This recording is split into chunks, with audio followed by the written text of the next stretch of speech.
A little bit of background and context. I call myself a systems thinker, which means I tend to think of events as linked in cycles as opposed to simple linear cause and effect. Thinking systems started for me as a child. You see, I had severe ADD as a child. Although I didn't know it at the time. It wasn't invented yet. Nobody knew the term ADD. I thought I was just forgetful, very forgetful. So I found I had to invent an array of systems so I could get through my daily routines. Little sayings or phrases or rhymes or jingles, so I wouldn't forget to put on some article of clothing in the morning. I wouldn't leave the house without my socks or my underwear. Another set of systems to make sure I wouldn't forget daily tasks like combing my hair or brushing my teeth. Have you ever had this nightmare? For me, it's a nightmare. But you're sitting in school, you're at your desk, and all of a sudden you look down and realize you're not wearing any pants. I know there are other people that have had that. I mean, it sounds like a silly dream, I'm sure. But for someone with severe forgetfulness, it's a very real fear. I'm actually very thankful for my ADD. It's changed my perceptions of the world.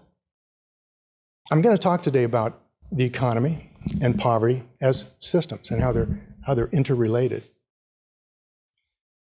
And I'm not sure I would have seen the world that way if I hadn't spent my lifetime trying to invent systems to compensate for my own forgetfulness. I came to Alabama in 1994 after living in Germany for about 12 years. I was part of a German engineering group that was sent to build the Mercedes-Benz plant not far from here. I was actually the first Mercedes-Benz employee on a site that now has thousands of them. You wouldn't recognize today what I saw then. It was just a couple trailers and a bunch of tractors. What they were trying to do at that time, they were trying to create a flat spot so they could actually build the plant, because remember before that it looked like this. If they had snow in Alabama, you could have skied where they currently have the Mercedes-Benz plant. But I remember calling my mother. I was excited I was moving from Germany back to Alabama, and I shared that with her. She lives in California. And her first words were, "Oh, Jim, I'm so glad you're coming home." And I had to laugh. I said, "Mom, that's really funny. You know, there's still going to be 2,000 miles between us." But still, I was coming back to America. Perception is reality, and for her and me both, it is home. America leads the world in a lot of statistics. One of them, unfortunately, is poverty. I never saw poverty during my time in Germany or my life in sheltered Southern California. I never experienced poverty firsthand until I came to Alabama. But the truth is, you don't have to travel far from Tuscaloosa to find entire counties with poverty levels above 30%. It caused me to wonder, why is our system so much different than what I had experienced in Europe? Why does our system tolerate chronic poverty? You know, there are more people in poverty today in America than there were in 1964 when Lyndon Johnson launched his war on poverty. Why was a high rate of poverty not okay in 1964, but seemingly okay today? In systems theory, which is the study of systems, one characteristic of a flawed system is that it tolerates errors. And it makes me wonder, is chronic poverty an error that we've learned to tolerate? Is our economic system flawed? You know, poverty itself can be characterized as a system.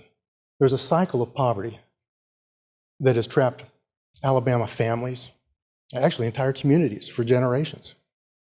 It goes like this. You start with no money, which leads to no education, which then leads to no jobs, which then leads to no money. And the cycle repeats itself. It's a self-reinforcing cycle. It causes a death spiral. It's difficult to escape. What we know, again, from systems theory about self-reinforcing cycles is that if you can reverse any element in the cycle, the entire cycle reverses direction. and actually starts to propel itself upward instead of downward.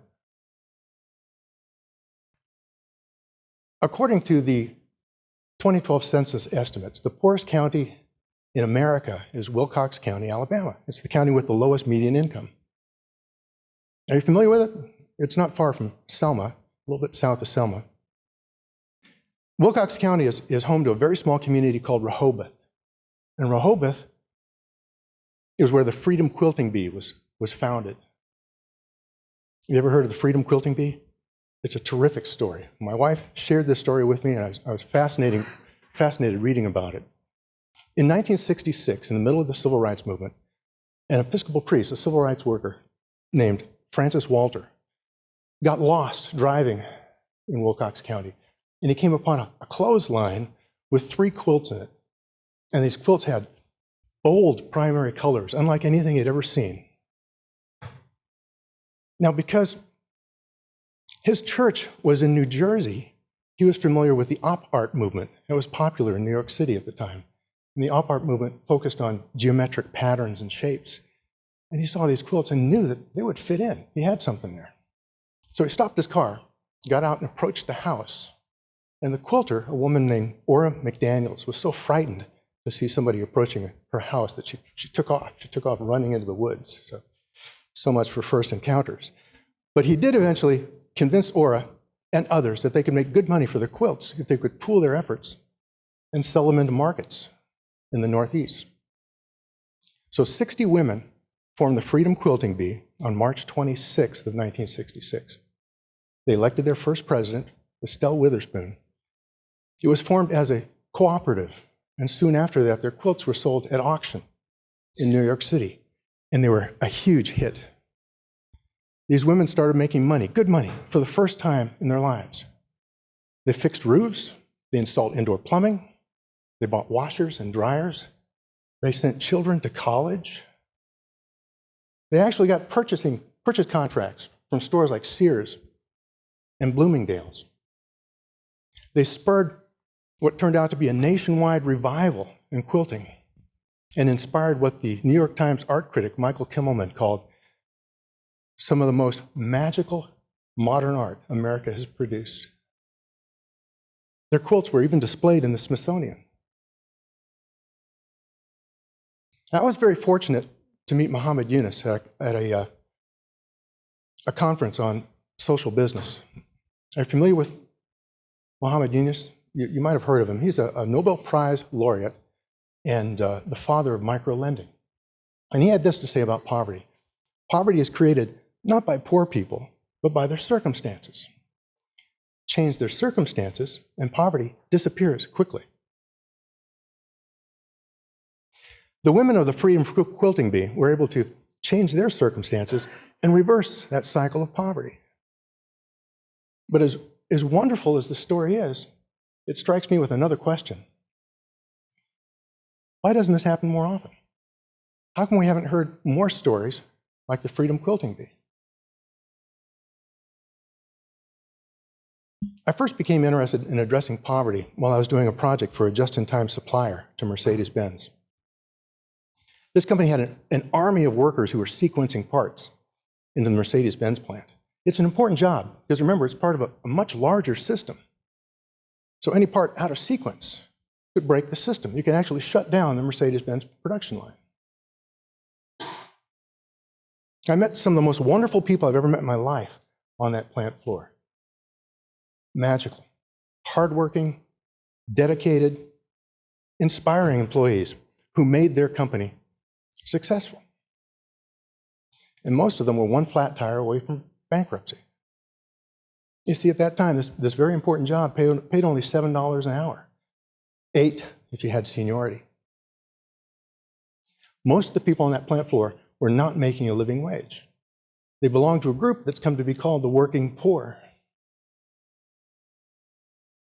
Here's a surprising statistic about poverty in America. 60% of families in poverty actually have a family member who's working. And the majority of them are actually working full-time. So I ask you, why on earth can't somebody with a full-time job make enough money to lift themselves and their families out of poverty. Is the system broken? Is there an underlying systems problem? And more importantly, can we find a systems solution?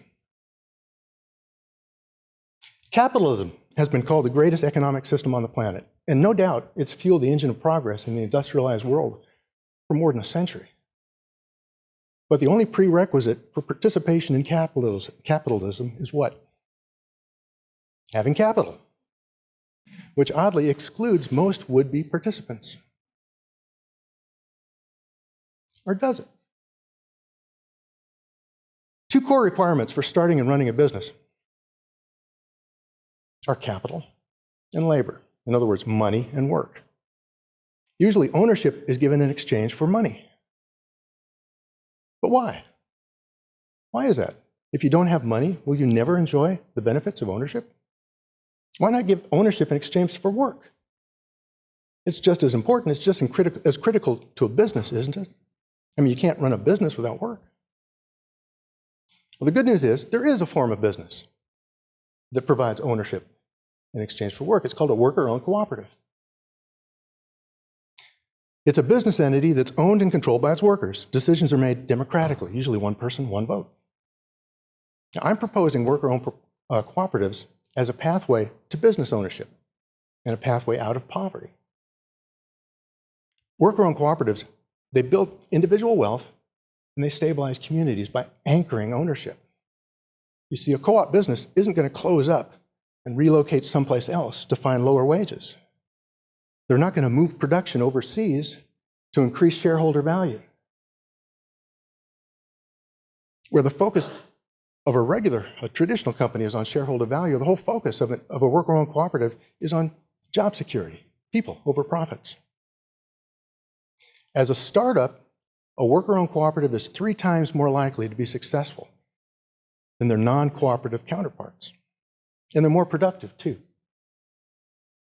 One London School of Business study compared co-ops to non-co-ops in the same industry and found productivity increases between 9 and 19% across the board.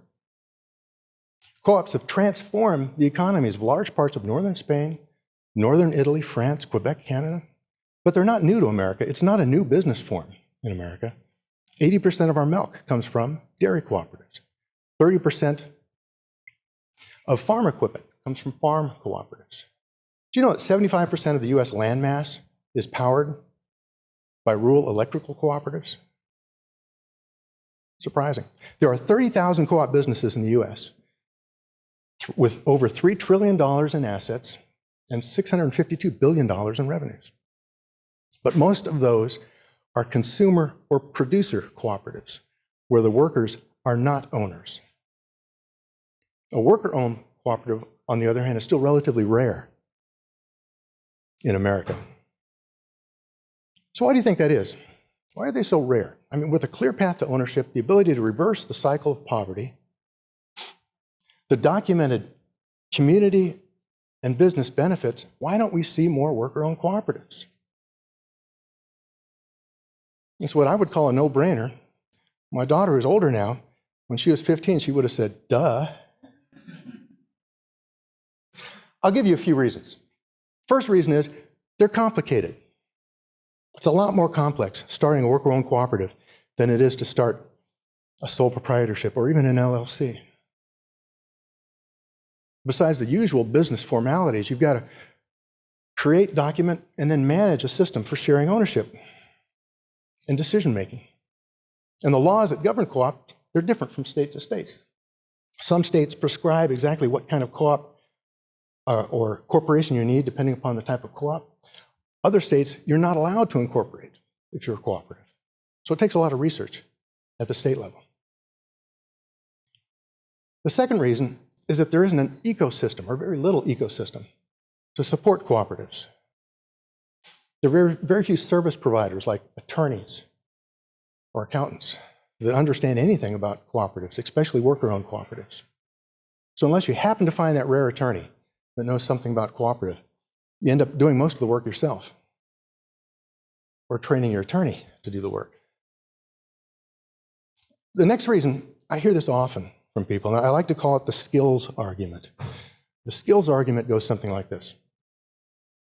If a lack of education was part of that cycle of poverty that you talk about, then people in poverty don't have the skills required to be productive in the work environment. Isn't that right? You think that's right? The answer is no, it's not right. Profoundly wrong. It's because of another kind of system, a production system. Production systems have revolutionized manufacturing and a lot of other industries through continuous improvement. But besides these terrific productivity gains, production systems have a very important feature to improving employee skills, and that's standardized work. Documented work standards is the basis of any good production system. It enables any employee at any skill level to become quickly productive at a given task by following the standard. Then once they've mastered that task, they can start to contribute to continuous improvement. So production systems with standardized work negates that argument, that skills argument against cooperative formation. But by far, the biggest reason we don't see more cooperatives is simply knowledge, or really the lack thereof. I see worker-owned cooperatives as a systems solution to the problem of poverty, making our system of capitalism more inclusive. But the best solution in the world is of no value if you don't know about it, which is why I'm here today. I'm telling you about it, so now you know. John F. Kennedy, in his inaugural address in 1961, said that if a free society cannot help the many who are poor, it cannot save the few who are rich. Worker-owned cooperatives may well expand our system of capitalism to include and help the many who are poor. And I, for one, think that's an idea worth sharing.